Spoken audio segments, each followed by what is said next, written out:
ایمان جو ہے نا حتی اکون احب الیہ، جب تک میں نہ پیارا ہو جاؤں تو تم مومن نہیں ہو سکتے. یہ تو ہم مولویوں نے آپ لوگوں کو بچانے کے لیے تعویل نکال دی کہ جناب یہاں ایمان سے مراد کامل الایمان ہے. حضور نے تو کامل کی شرط نہیں رکھی ہے. حضور نے کلیئر فرمایا لا یؤمن احدکم، تم میں سے کوئی مومن نہیں ہو سکتا جب تک کہ تم مجھے اپنی ماں باپ اولاد اور دنیا کے ہر انسان سے زیادہ محبوب نہیں رکھ لیتے، اس وقت تک تم میں سے کوئی مومن نہیں ہو سکتا. اب ہم پہ اپنے آپ کو دیکھ لیں، ہم پیمائش کر لیں اپنے ایمان کی. ہمیں کتنا حضور اکرم صلی اللہ علیہ وسلم کا پیار ہے. سوچنے والا سوچ سکتا ہے کہ یار یہ عجیب شرط لگا دی گئی ہے، یہ تو بڑی خطرناک شرط ہے. آخر اتنی سخت شرط کی کیا ضرورت تھی؟ دل تو انسان کے بس میں نہیں ہے. تو میرے بھائی سن لیجئے، دل انسان کے بس میں نہیں، لیکن اپنی عقل سے سمجھو کہ ہماری محبتوں، ہمارے پیار، ہماری الفت، ہماری جانثاری، ہماری قربانی، ہمارے ایثار کا اولین و آخرین حق محمد عربی صلی اللہ علیہ وسلم کا بنتا ہے. اس لیے کہ میں نے بہت دفعہ بیان کیا کہ کسی سے انسان محبت کرتا ہے تو 4 چیزوں کی وجہ سے کرتا ہے: اس کے مال کی وجہ سے، اس کے جمال کی وجہ سے، اس کے احسان کی وجہ سے، اس کے کمال کی وجہ سے. یا تو مالدار ہے، سیٹھ صاحب ہے، کارخانہ دار ہے، زمیندار ہے، یار دوستی لگا لو کچھ مل جائے گا اس لیے اس سے محبت کر لی. یا بہت زیادہ خوبصورت ہے اس لیے اس سے محبت کر لی کہ اس کے حسن سے متاثر ہو کر، یا عمران خان کے چھکے چوکے دیکھ کر اس سے متاثر ہو گئے اور عمران خان کو آئیڈیل بنا لیا. یا احسان کی وجہ سے کہ مولوی صاحب باہر نکلے، دیہات میں بیان کر کے نکلے تو ڈاکوؤں نے گھیر لیا، مولوی صاحب جو چندہ لوگوں سے بٹورا ہے نکالو باہر. اب جناب مولوی صاحب بیچارے بڑی کوشش کر کے چندہ وندہ جمع کیا تھا، وہ سارا ڈاکوؤں کے ہاتھ میں دے دیا. اب اتنے میں کوئی تقریر سن کر آنے والا مل گیا، اس نے ڈاکوؤں پر گن تان لی، بلا ہٹو مولوی صاحب کو دیو واپس چندہ، چھوڑو مولوی صاحب کو. اب اس نے جان بچائی، مال بچایا، احسان کر لیا علی، ہاں جی احسان کر لیا. تو یہ احسان اب جب بھی زندگی کے کسی موڑ پر وہ ملے گا تو اسے مولوی صاحب کہیں گے سائیں آپ کی بڑی مہربانی، آپ میرے محسن ہیں، آئیے کھانا کھائیے، چائے پیجئے، میرے گھر آئیے، اور جناب بہت اس کا احسان مند رہے گا. تو یہ احسان. اب آئے حضور اکرم صلی اللہ علیہ وسلم، میں نے کہا کہ کسی کی خوبصورتی کی وجہ سے اگر کوئی کسی سے محبت کرتا ہے تو حضور اکرم صلی اللہ علیہ وسلم سے بڑھ کر کوئی خوبصورت نہیں ہے. آئے کسی اور سے نہ پوچھو، حضرت حسان ابن ثابت رضی اللہ تعالیٰ عنہ سے پوچھو.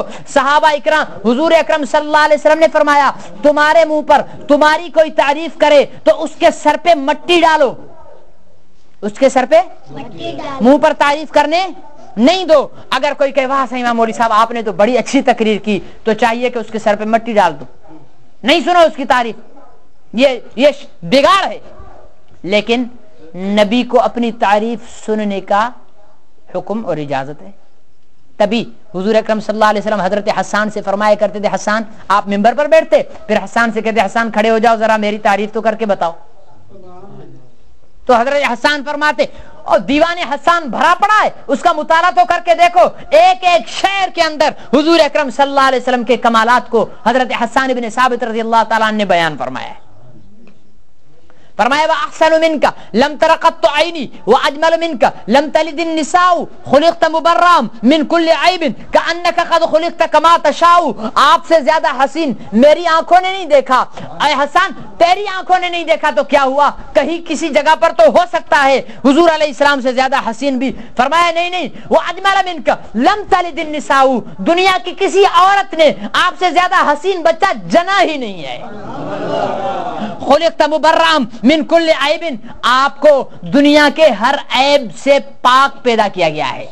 جھوٹ عیب، آپ جھوٹ سے پاک، غیبت عیب، آپ غیبت سے پاک، دھوکہ عیب، آپ دھوکے سے پاک، زنا عیب، آپ زنا سے پاک، چوری عیب، آپ چوری سے پاک، بدصورتی عیب، آپ بدصورتی سے پاک، بد اخلاقی عیب، آپ بد اخلاقی سے پاک. ہر ایک عیب، جس چیز کا نام عیب ہے آپ اس عیب سے پاک ہیں. خلقت مبرأ من کل عیب, آپ کو ہر عیب سے بری کر کے پیدا کیا گیا ہے, کوئی عیب آپ میں نہیں ہے. آگے اللہ اکبر, اگلی بات میں تو حضرت حسان نے کمال کر دیا ہے.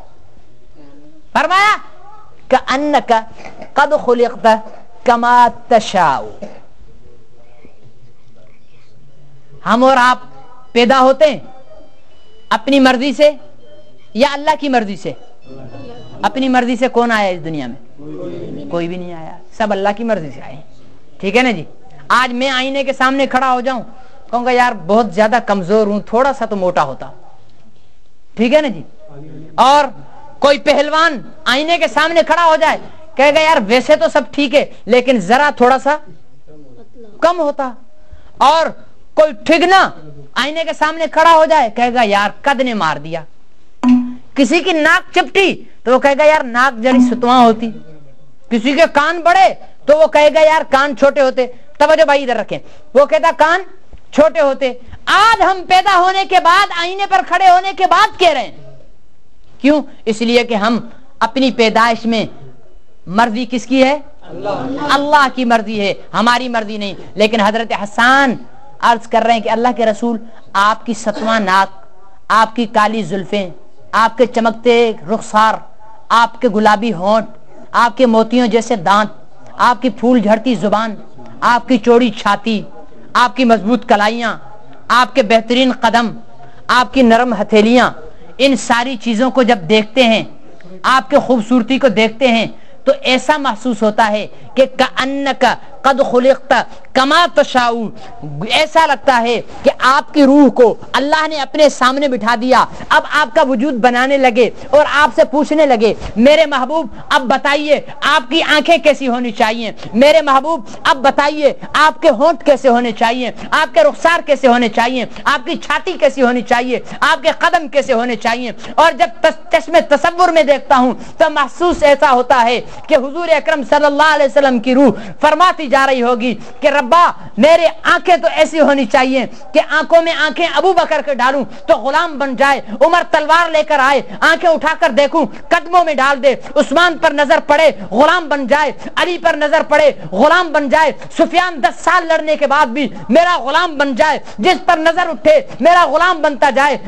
ربا میرے ہاتھ تو ایسے ہونے چاہیے کہ 1400 کا لشکر ہو, پانی گم ہو, کسی کے پاس کچھ نہ ہو, میں اپنے لشکر سے کہہ دوں, اپنے مشکیزوں سے کوئی پانی کی چند بوندیں جمع کر کے لے آؤ, ایک پیالے میں بوندیں پانی کی جمع کر کے لے آئیں, میں تیرا نام لوں اور اپنے ہاتھ کو اس کے اندر چھوڑ دوں, تو میری انگلیوں سے ہاتھ تو ایسا بنانا کہ جب اس انگلیوں کو تیرے نام پڑھنے کے بعد پیالے میں چھوڑ دوں تو چشمے پھوٹنے لگ جائیں, اور میری زبان اور منہ تو ایسا ہونا چاہیے کہ کڑوے کنویں کے اندر کلی پانی کی بھر کر ڈال دوں تو قیامت تک کے لیے میٹھا ہو جانا چاہیے. میرے ہاتھ تو ایسے ہونے چاہیے کہ ہجرت کے سفر پر جب ایک خشک تھنوں کی بکری کے تھنوں پر ہاتھ پھیر دوں, اس پر ہاتھ پھیر دوں تو بکری تندرست ہو جائے اور اس کے تھن دودھ سے بھر جائیں. ہاتھ تو ایسے ہونے چاہیے کہ ایک بچے کے سر پر پھیر دوں تو موت تک باقی جسم کے بال تو سفید ہو جائیں لیکن اس کے سر کے بال کالے کے کالے رہیں. ہاتھ تو ایسے ہونے چاہیے کہ اگر دسترخوان پر کھانا کھانے کے بعد ہاتھوں کو دسترخوان سے صاف کر دوں تو میرے ہاتھوں کی برکت ایسی ہونی چاہیے کہ اس دسترخوان کو آگ میں جلا دیا جائے, کچرا تو جل جائے لیکن کپڑا نہ جلے. اگر کسی سے حسن کی وجہ سے پیار کرتے ہو تو میرے بھائیوں دنیا میں کوئی حسین نہیں جو محمد سے زیادہ بڑا حسن رکھتا ہو, اس لیے پیار اسی سے کرو, اس سے آگے بڑھیے. میں نے عرض کیا کہ کوئی آدمی کسی کے مال کی وجہ سے, اب آپ کہیں گے کہ مولوی صاحب کہہ کر پھنس گئے, حضور علیہ السلام کے پاس تو مال تھا ہی نہیں. کیوں؟ آپ نے تو سن رکھا ہوگا کہ حضور علیہ السلام ایک موقع پر 4 پائی کی, اب وہ ہم اس کو کہتے ہیں باہیں, آپ پتہ نہیں کیا کہتے اردو میں, وہ جو سائیڈوں میں لگتی ہے باہیں کہتے ہیں, پٹی کے ساتھ حضور علیہ السلام یوں پیٹ پر زور دے کر, یوں زور دے کر, آدھے نیچے لٹکے ہوئے آدھے یوں زور دے رہے. حضرت عائشہ صدیقہ نے عرض کی اللہ کے رسول آپ یہ کیا کر رہے ہیں؟ فرمایا کہ اتنے دن ہو گئے